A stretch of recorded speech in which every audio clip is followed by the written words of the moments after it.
Hello friends, this video on Kingdom Plantae Part 13 is brought to you by examfear.com. No more fear from exam. So let us look at the next category, that is mosses. So the liverworts are done. Now let us talk about mosses. So these mosses also prefer moist and shady habitats. In mosses as well, there are around 12,000 of species that exist on this earth, which is again a huge number. These are generally non-woody plants. You do not have that wood part of the plant, or you do not have those root-like structures. So here the plant body is simple, no seeds, no flowers, simple leaves cover the thin stems.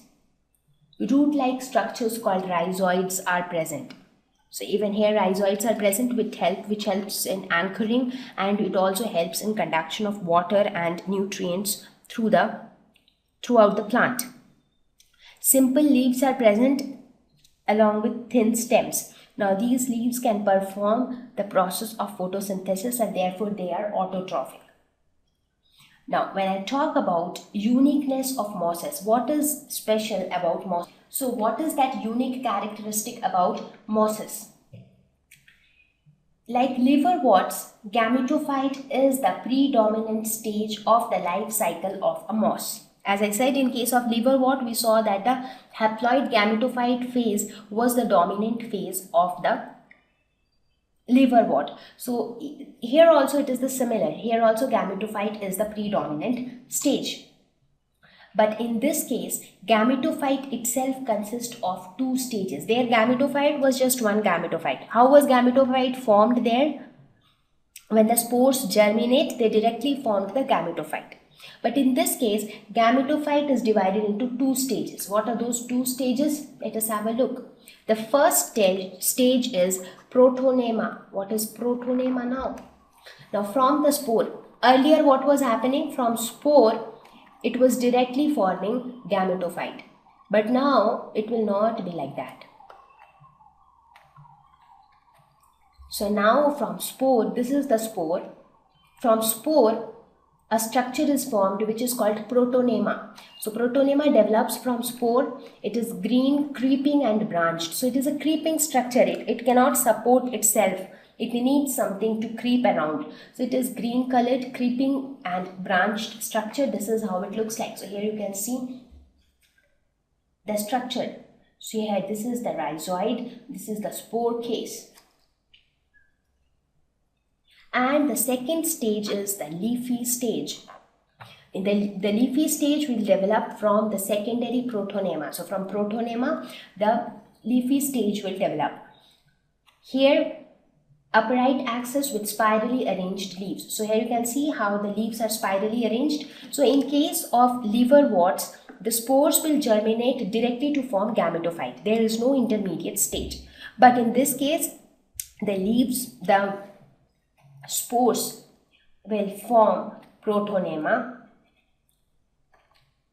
and this protonema will then again form the leafy stage.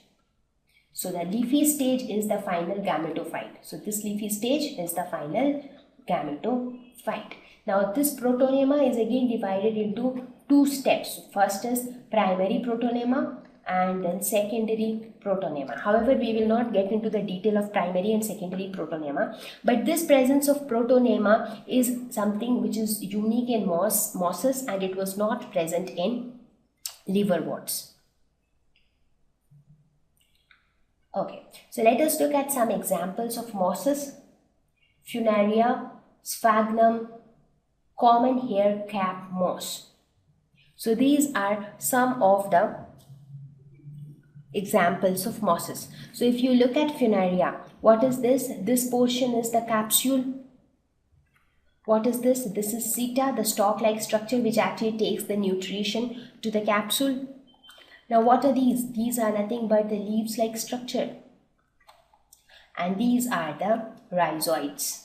Again, if you look at the structure of sphagnum, I mentioned it before also, it is used as a very good packing material. Dried sphagnum is a very useful packing material. So here again you can see you have a branch-like structure in the middle. You see this thick structure? This is the archegonial branch, and these branches which come out, they are the antheridia branch. So this is the archegonial branch, and these branches which come out, they are the antheridium branch. So antheridium branch is nothing but the male gametophyte, and the archegonial branch is nothing but the female gametophyte. And the third one is common hair, and the third example is common hair cap moss. So these are some of the examples of mosses. So now let us look at the reproduction in case of moss. If I talk about asexual reproduction, even here fragmentation happens where stem or leaf from the moss accidentally break off, can regenerate it to form a new plant. So any part of the plant, if it is it comes out of the plant, it can give rise to a new plant, and that is the concept of fragmentation. The next one is budding. We have studied about budding, right, while we were discussing about the different types of reproduction. Budding is a phenomenon which is very commonly seen in hydra. So what happens here? A new individual is formed as an outgrowth of parent. So in the body of the parent, a small outgrowth will be appear. Now that outgrowth will start growing, and when it becomes mature, it separates from the parent's body and form a new organism. So that is the concept of budding. So in hydra also, you remember, this is how hydra looked like. Let us suppose if this was hydra. Now in this hydra, a small outgrowth develops like this, and then this small outgrowth will gradually start growing like this, and then this will separate out from here and it will form a new organism. So that is how budding took place. So this budding phenomenon also happens in case of mosses, where a small outgrowth is seen on the parent plant, and then that outgrowth starts growing as a new plant and finally separates out from the parent. Talking about the sexual reproduction in mosses, sexual reproduction resembles the leafy liverworts. It is similar to the leafy liverworts. As I said, appearance wise also the leafy liverworts resemble a lot with the mosses. So here we have male and female sex organs separately. So male and female sex organs are present at apex of the shoots. So at the tip of the shoots they are present. So how would be the sexual life cycle of the mosses? There will be a gametophyte. So here also gametophyte is the dominant phase. That means gametophyte is the plant basically. So this gametophyte will form male gametes and female gametes. Now the male gametes and the female gametes will undergo fusion. As a result of fusion, zygote will be formed. Now these zygote will grow to form sporophyte. This sporophyte will actually release the spores which are present in the capsule of the sporophyte. These spores will then germinate to form the protonema. Protonema will further grow to form the gametophyte. It is already there. So basically this gametophyte is nothing but the leafy stage. Right? So this is the sexual life cycle of mosses. So we can see that sporophyte in mosses is more elaborate than that in liverworts. Why is it so? Because in case of mosses, the sporophyte have got a more distinct structure, so with the 3 different parts. So the sporophyte is more elaborate than that in liverworts. However, the dominant phase of the life cycle still remains to be the gametophyte.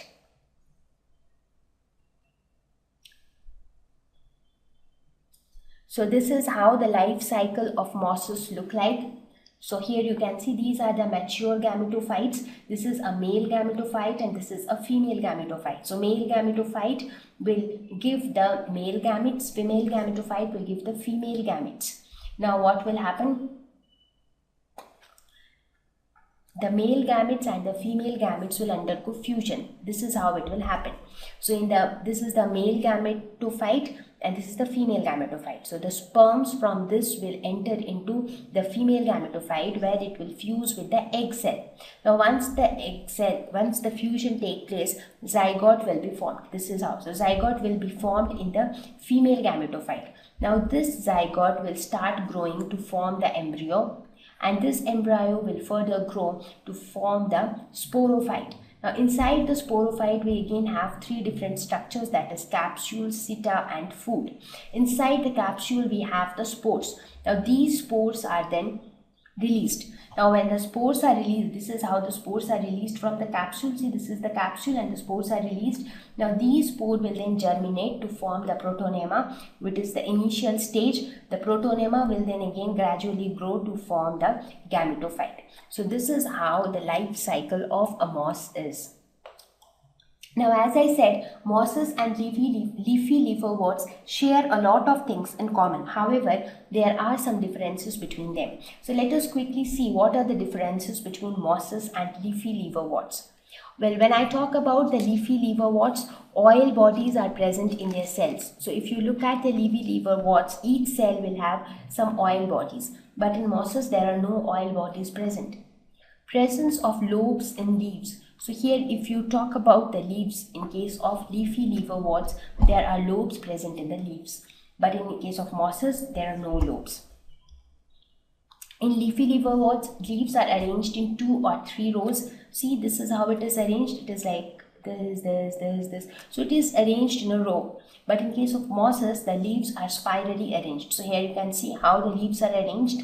So the arrangement of leaves are also different. So these are some of the characteristics based on which you can actually differentiate between a leafy liverwort and a moss. Now, since we spoke about gametophyte and sporophyte quite often in this topic of bryophytes, let us quickly recap whatever we studied about a gametophyte and a sporophyte. So let us have a quick comparison. Gametophyte is the haploid stage, whereas sporophyte is the diploid stage. Now how are they formed? Gametophyte give rise to gametes, that is why the name gametophyte. Sporophyte gives rise to spores. Gametophyte supports the sporophyte. Sporophyte is dependent on the gametophyte. As you can see here, the sporophyte lies above the gametophyte, so it depends on gametophyte for support as well as for nutrition. Gametophyte is the dominant stage in non-vascular plants. Sporophyte is the dominant stage in vascular plants. So what are non-vascular and vascular? Non-vascular plants are those which do not have the specialized vascular tissue for conduction of water and minerals. And that is why they are very short plants. So examples of non-vascular plants would be thallophytes and bryophytes. So they are all non-vascular plants. So in such non-vascular plants, the dominant stage is gametophyte. Whereas in other plants, for example, the flowering plants or the gymnosperms, in all those cases, the dominant stage is sporophyte. Thank you. Please visit www.examfear.com to watch more videos, attempt free online test, get free study material, find tutors and mentors. Thank you once again.